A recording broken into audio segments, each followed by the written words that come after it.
ಎಲ್ರಿಗೂ ನಮಸ್ಕಾರ. ಎಲ್ಲರಿಗೂ ಉಷಾಂತರಂಗ ಯೂಟ್ಯೂಬ್ ಚಾನಲ್ಗೆ ಸ್ವಾಗತ. ನೀವು ಏನಾರು ನಿಮ್ಮ ಮೊಬೈಲಲ್ಲಿ ಟ್ರೂ ಕಾಲರ್ ಆ್ಯಪ್ನ ಡೌನ್ಲೋಡ್ ಮಾಡಿದ್ದೀರಾ ಅಂದರೆ ಈ ಕೂಡಲೇ ಹೋಗಿ ಅನ್ಇನ್ಸ್ಟಾಲ್ ಮಾಡಿ. ಹೂ ಸ್ಟಾಪ್ಡ್ ಯು? ನಿಮ್ಮನ್ನ ತಡೆದಿರುವವರು ಯಾರು? ಯಾಕೆ ಅಂತ ಹೇಳ್ತೀನಿ, ಪೂರ್ತಿಯಾಗಿ ವಿಡಿಯೋನ ನೋಡಿ. ಹಾಗೆ ಯಾರೆಲ್ಲ ವಿಡಿಯೋಸ್ನ ನೋಡ್ತಾ ಇದ್ದೀರಾ, ಥ್ಯಾಂಕ್ ಯು ಸೋ ಮಚ್. ಎಲ್ಲರಿಗೂ ಕೂಡ ಚಾನಲ್ಗೆ ವೆಲ್ಕಮ್.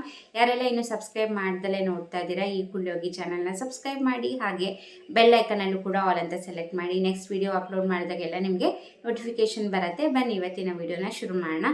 ನಾನು ಆಗಲೇ ಹೇಳ್ದಂಗೆ ಇನ್ನು ಮುಂದೆ ಟ್ರೂ ಕಾಲರ್ ಆ್ಯಪ್ ಏನಾದ್ರೆ ನೀವು ಇನ್ಸ್ಟಾಲ್ ಮಾಡಿದ್ದೀರಾ ಅಂದರೆ ಅದು ಉಪಯೋಗಕ್ಕೆ ಬರಲ್ಲ. ಯಾಕಪ್ಪ ಹೇಳ್ತಾ ಇದ್ದೀನಿ ಅಂದರೆ, ರೀಸೆಂಟಾಗಿ ಟ್ರೈ ಅವರು ಒಂದು ಅನೌನ್ಸ್ಮೆಂಟ್ನ ಮಾಡಿದರು. ಏನಪ್ಪ ಅಂತಂದರೆ, ಇವಾಗ ನೀವೇನಾರ ಟ್ರೂ ಕಾಲರ್ ಆ್ಯಪ್ ಹಾಕೊಂಡಿಲ್ಲ ಅಂದರೂ ಕೂಡ, ನೀವೇನಾರು ಯಾರ್ದಾರ ಒಂದು ಮೊಬೈಲ್ ನಂಬರ್ ಸೇವ್ ಮಾಡಿಲ್ಲ ಅಂತಂದರೆ ನಿಮಗೆ ಬೈ ಡಿಫಾಲ್ಟಾಗಿ ಯಾರು ಕಾಲ್ ಮಾಡಿರ್ತಾರೆ ಅವರ ಪರ್ಸನ್ ಆಧಾರ್ ಕಾರ್ಡಲ್ಲಿ ಏನು ನೇಮ್ ಇರುತ್ತೆ ಅದೇ ಡಿಸ್ಪ್ಲೇ ಆಗುತ್ತೆ. ಸೊ ಹಾಗಾಗಿ ಚಿಂತೆ ಮಾಡೋ ಅಗತ್ಯ ಇಲ್ಲ. ಯಾರಪ್ಪ ಫೋನ್ ಮಾಡಿದ್ದಾರೆ, ಏನು ತಿಳ್ಕೊಬೇಕು, ಟ್ರೂ ಕಾಲರ್ ಆ್ಯಪ್ ಹಾಕೋಬೇಕು ಅನ್ನೋ ಚಿಂತೆನೇ ಇಲ್ಲ. ಖತಮ್. ಬಾಯ್ ಬಾಯ್, ಟಾಟಾ, ಗುಡ್ ಬಾಯ್, ಗಯಾ. ಮುಂದೆ ಡಿಫಾಲ್ಟ್ ಆಗಿ ನೀವು ಆ ನಂಬರ್ ಸೇವ್ ಮಾಡಿಲ್ಲ ಅದು ಕೂಡ ಅವರ ಆಧಾರ್ ಕಾರ್ಡಲ್ಲಿರೋ ನಂಬರು ನಿಮ್ಮ ಕಾಲರ್ ಐ ಡಿಲಿ ಡಿಸ್ಪ್ಲೇ ಆಗುತ್ತೆ. ಸೊ ಇನ್ನು ಮುಂದೆ ಯಾರು ಸುಳ್ಳು ಹೇಳೋದಾಗಿರ್ಬೋದು, ಯಾರೋ ಫೋನ್ ಮಾಡಿರ್ತಾರೆ, ಇನ್ಯಾರ ಹೆಸರು ಹೇಳ್ತಾರೆ, ಸೊ ಆ ಥರ ಏನೂ ಆಗೋದಿಲ್ಲ.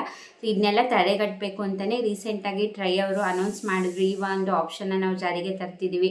ಆಧಾರ್ ಕಾರ್ಡಲ್ಲಿ ಏನು ಹೆಸರಿರುತ್ತೋ ಅದೇ ಕಾಲರ್ ಐ ಡಿಲಿ ಡಿಸ್ಪ್ಲೇ ಆಗುತ್ತೆ ಅಂತ.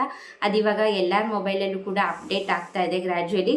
ಸೊ ನಿಮ್ಮ ಮೊಬೈಲಲ್ಲೂ ಕೂಡ ಈ ಆಪ್ಷನ್ ಅಪ್ಡೇಟ್ ಆಗಿದೆಯಾ, ನೀವು ನಂಬರ್ ಸೇವ್ ಮಾಡಿಲ್ಲ ಅಂದರೂ ಕೂಡ ಅವರ ಹೆಸರು ಬರ್ತಾ ಇದೆ ಅಂದರೆ ದಯವಿಟ್ಟು ಕಮೆಂಟ್ ಸೆಕ್ಷನ್ನಲ್ಲಿ ತಿಳಿಸಿ.